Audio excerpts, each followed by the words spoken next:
नमस्कार साथियों, मैं हूं संदीप रंजन। आप देख रहे हैं भारत न्यूज़ 7 चैनल। जनपद मुजफ्फरनगर का एक वार्ड ऐसा है जहां पर लगातार चर्चाओं में है, क्योंकि यहां पर एक उपचुनाव होना है, जो कि 6 तारीख को चुनाव होना है। आपको बता दें कि यहां पर इशार चौधरी एक मेंबर थे, जो कि किन्हीं कारणवश जेल चले गए और उन्हें सजा हो गई। सजा होने के बाद यह सीट खाली हो गई। उसके बाद यहाँ पर राजनीति गरमाई है, क्योंकि यहाँ पर एक जो प्रत्याशी है वह 4-5 पार्टी के कैंडिडेट है और एक कुछ लोग एक एक पार्टी से चुनाव लड़ रहे हैं, जिसको लेकर यहाँ पर पूरी राजनीति गरमाई हुई है। यह दिल्ली तक राजनीति गरमाई हुई है। यहाँ पर लगातार पूरा चुनाव यह चर्चा में है। हमारे साथ धीरेन्द्र जी हैं, इनसे वार्ता करेंगे क्यों इस तरह की राजनीति हो रही है, यहाँ इतना बड़ा चुनाव क्यों माना जा रहा है इसे। जी धीरेन्द्र जी, इतना बड़ा चुनाव क्यों माना जा रहा है इसे यहाँ पर। जो त्रिस्तरीय पंचायत व्यवस्था है उसमें जिला पंचायत का चुनाव आम आदमी से होने वाला सबसे बड़ा चुनाव है।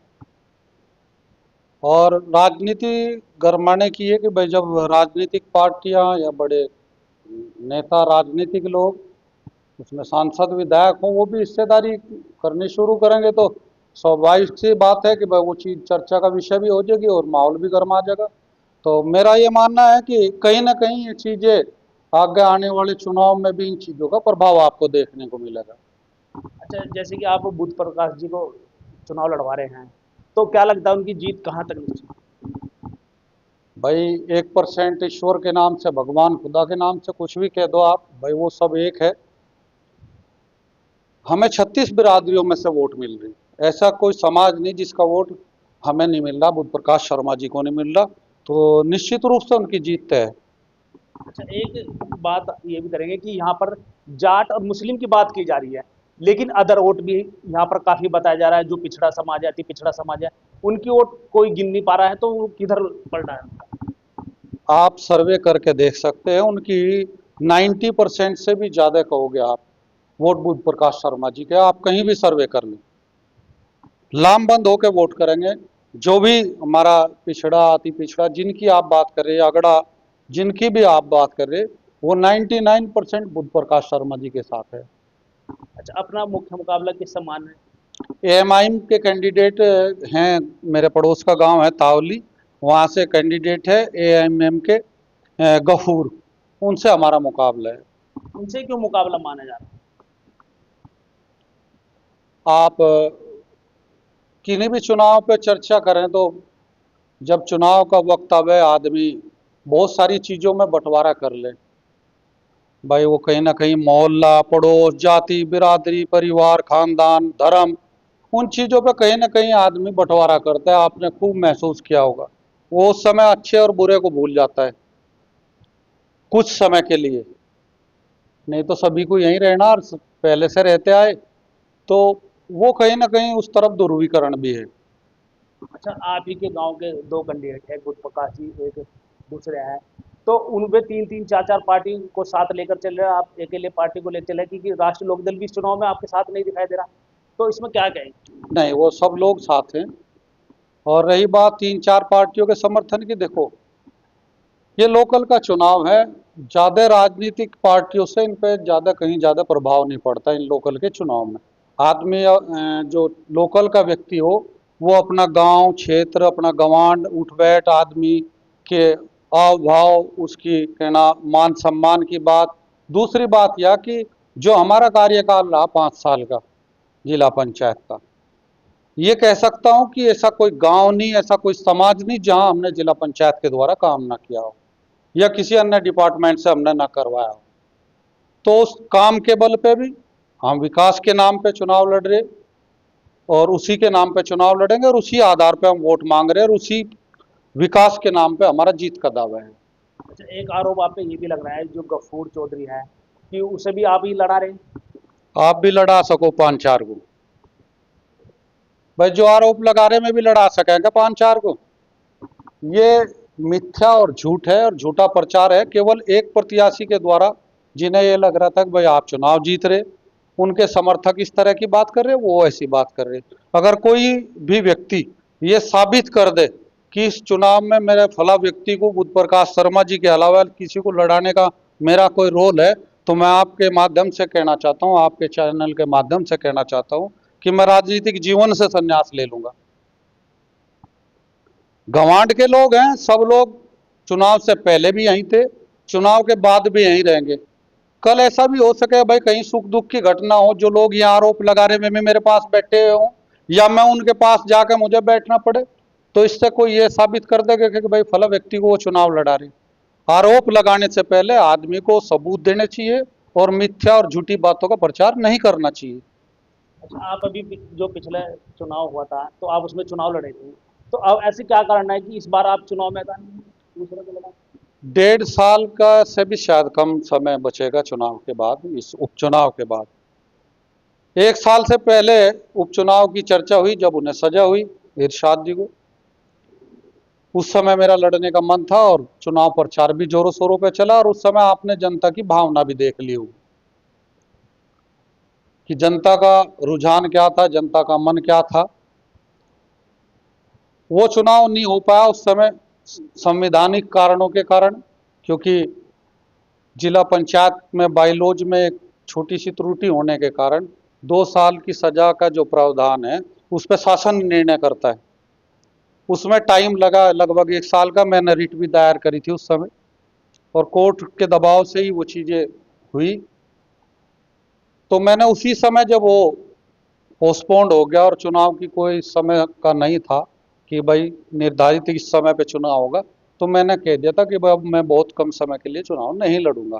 हमारे शर्मा जी हैं, बुद्ध प्रकाश शर्मा जी, राजनीतिक और सामाजिक व्यक्ति हैं, अब हमारी साथ है। 30 साल, लगभग 30 या 40 साल हरिंदर मलिक जी की सेवा करी। अब पता नहीं भाई किन्हीं कारणों से उनका प्यार कम हो गया, मोह कम हो गया हरिंदर मलिक जी का, वो तो वो बता सके। लेकिन बहुत दिनों तक हरिंदर मलिक जी की सेवा करी, जो सांसद है हमारे ताऊ जी भी हैं। तो उनका पता नहीं क्या कारण रहा, कारण भाई कोई रिश्तेदारी का भी बतावें, तो उन्होंने 30 साल पर 40 साल के संबंध तो यहाँ खत्म कर दिए इनसे, उनकी सेवा को कूड़े में डाल दिया। और भाई जो लोग जिन्होंने उन्हें वोट दे के चुनाव में जितवा, मैंने सुना भाई उन्होंने भी मांग कर रखी थी, वे भी कूड़े में डाल दिए। तो उन लोगों की तो वोट की और सेवा की जरूरत है, जो लोग सेवा कर रहे हैं उनका कोई वहाँ मान सम्मान या प्यार मोहब्बत उनके लिए कोई दिल में है नहीं। अब वो उनके पार्टी का मामला है, मैं ज़्यादा उसमें कुछ कहूँगा भी नहीं, वो तो वही एक जवाब देंगे। एक सवाल ये भी है कि हरेंद्र मलिक है, समाजवादी पार्टी के बड़े लीडर है, सांसद भी है, वो इस छोटे से चुनाव में कूद गए। भाई कूद का हट के दिखे, मुझे तो ऐसा लगे नामांकन तक शामिल रहे, उसके बाद फोन पत्ते या जहां जहां भी गए पता तो हमें भी लगता रहे, लेकिन मन से किसी को लड़ा रहे तो भाई मन से लड़ाना चाहिए, पूरी मजबूती से लड़ा में हमें चुनाव प्रचार करें। अच्छा, हमने पूरे क्षेत्र में घूमे भी, हमने देखा कि जो पहले चुनाव होते थे जिसका समर्पित प्रत्याशी होता था उनके पोस्टर फोटो, यानी सांसद के, विधायक के, एमपी के, इनके सबके पोस्टर या ग्राम प्रधान या अपने समर्थक उनके फोटो लगते थे। इस बार इस गांव में क्यों नहीं दिखाई दे रही पोस्टर? यहाँ तो लोकल के लोग चुनाव लड़ा रहे, बाकी जिन्हें 15-20 पार्टियों का समर्थन है फोटो तो भाई उन्हें लगाने चाहिए। सवाल तो उनके लिए होना चाहिए भाई आप उन सबके फोटो लगा दो, ये सवाल तो उनसे होना चाहिए भाई, ये तो वही जवाब देंगे भाई इतनी पार्टियों का समर्थन है तो उनके सबके फोटो लगा दे, क्यों नहीं लगा रहे, सवाल उनसे पूछो। जो आपके विपक्षी वो है जो चुनाव लड़ रहे हैं, उन्हें कहाँ कहाँ देख रहे हैं आप? देखो चुनाव तो सबने मन बना चुके और आप महसूस भी कर रहे होंगे। अब जो आप ये सवाल कर रहे थे ना, मैं देना नहीं चाहता था लेकिन बता रहा, चुनाव में हार के डर से अब इतनी पार्टियों का समर्थन है और नंबर तीसरा चौथा पड़ेगा तो फोटो में गायब हो गए भाई, फिर मना कर दी चुनाव में भी। इसमें पोस्टर पे और ये जो बैनर वगैरह हैं इन पे अपने फोटो लगाने से इसलिए मना कर दिया कि उन्हें इस चुनाव में चुनाव के नतीजों का हश्र पता है। नामांकन हार तक शामिल, नामांकन तक शामिल और चुनाव के रिजल्ट को देख के गायब। हार के डर से सब पोस्टर तो गायब सब हो गए। हाँ फोटो गायब उसी के डर से है। तो अब इस चुनाव में, जैसे कि अब नजदीक आ रहा है, 2 दिन चुनाव में रह गए हैं, तो आप जनसंपर्क में किन मुद्दों को लेकर जनता के बीच में? मैंने अभी कहा कि मेन मुद्दा विकास है। आज तक सब लोग जो भी जिला पंचायत सदस्य बने सब बढ़िया थे, सब इसी गंवांड के थे, गांव के थे, और सब मेरे लिए सम्मानित है। लेकिन मैं दावे के साथ कह सकता हूँ कि जितना काम हमने अपने 5 साल में किया, आज तक ना किसी ने किया, शायद ना कर पावे 5 साल में। जनता से क्या अपील की? जनता से मेरी यही अपील है कि भाई आप, भाई शर्मा जी को हम लड़ा रहे, काम की गारंटी, आपके सम्मान की गारंटी ये हम ले रहे, ना तो कोई काम रुके और आपके सम्मान में भी कोई कमी नहीं रहे। शर्मा जी भी है, हम भी हैं, चेयरमैन साहब भी हैं इधर भी, तो सब लोग आपके साथ खड़े। और हमारा ये कहना कि आप अगर इस क्षेत्र का विकास चाहते हैं और पूरे क्षेत्र में चाहते हैं कि आपका सम्मान रहे, आपका काम हो, तो मेरी अपील सबसे हाथ जोड़ के, बड़ों से चरण स्पर्श करके भी मेरा निवेदन है, और छोटों से बहुत प्यार और स्नेह से निवेदन है, बहुत मोहब्बत से निवेदन है कि एक अच्छे व्यक्ति को चुने। और मेरे मानने में देखो सब लोग बढ़िया है, लेकिन मैं कह सकता हूँ कि इनमें बहुत सीनियर और बहुत अच्छे व्यक्ति बुद्ध प्रकाश शर्मा जी है, उन्हें वोट दें। और उन्होंने सब क्षेत्रवासियों ने, मैं कह रहा देख रखा, आप मेरे गांव में घूमे, इस क्षेत्र में घूमे, आपको सब जगह जिला पंचायत के हमारे नाम के पत्थर लगे मिलेंगे जो हमने विकास कार्य करे। आप जिस गली से भी जाएंगे आपको पत्थर लगा मिलेगा, काम का काम होता है ये, विकास होता है ये। और आप कहीं भी पूछ ले, दिन रात हम, मतलब चुनाव भले ही एक बीच में मिस हो गया हो, भाई चुनाव हार गए हो, लेकिन हमारी पूरे क्षेत्र में आना जाना सुख दुख में लगातार बरकरार है। हमने कहीं आना जाना बंद नहीं करा, क्षेत्र की सेवा में है, लोगों की सेवा में है, उनके सम्मान में 24 घंटे तत्पर है। उसी आधार पे हम जीत का दावा कर रहे, और लोगों का पूरा आशीर्वाद और प्यार हमें मिलेगा, ऐसी मेरी आशा और उम्मीद है। और चुनाव भाई, उससे बड़ा तो कोई मालिक नहीं, मैं कहूँ परमात्मा भगवान खुदा सब एक है। और मैं प्रार्थना करता हूँ उससे भी कि अगर ईश्वर परमात्मा खुदा हमारे विचार अच्छे हैं और हमारा काम करने का मन है, क्षेत्र में विकास करने का मन है, तो ऊपर वाले का आशीर्वाद भी हमें प्राप्त होगा, हमारे बड़े बुजुर्गों का भी हमें आशीर्वाद प्राप्त होगा, और जो मेरे नौजवान भाई हैं उनका पूरा प्यार और सहयोग हमें प्राप्त होगा, ऐसी मुझे उम्मीद है। अच्छा, एक चीज मैं बीच में बात करना चाहूंगा, इस चुनाव में संजीव बालियान का कितना वो है रोल? भाई तो संजीव बालियान से पूछना चाहिए आपको, मेरे से संजीव बालियान के बारे में आप क्यों पूछ रहे? सभी का सहयोग है हमें। नहीं, जैसे कि पहले संजीव बालियान जी सभी चुनाव लड़वाते हैं, छोटे छोटे चुनाव में भी विधायक हुआ, यानी एमपी वे चुनाव लड़े खुद, उसके बाद ग्राम प्रधान, ब्लॉक प्रमुख, वार्ड सभासद, ये सब चुनाव उन्होंने लड़वाए। अब इस चुनाव में कहाँ दिखाई दे रहे हैं? संजीव बालियान जी कहाँ प्रचार कर रहे थे छोटे छोटे चुनाव में?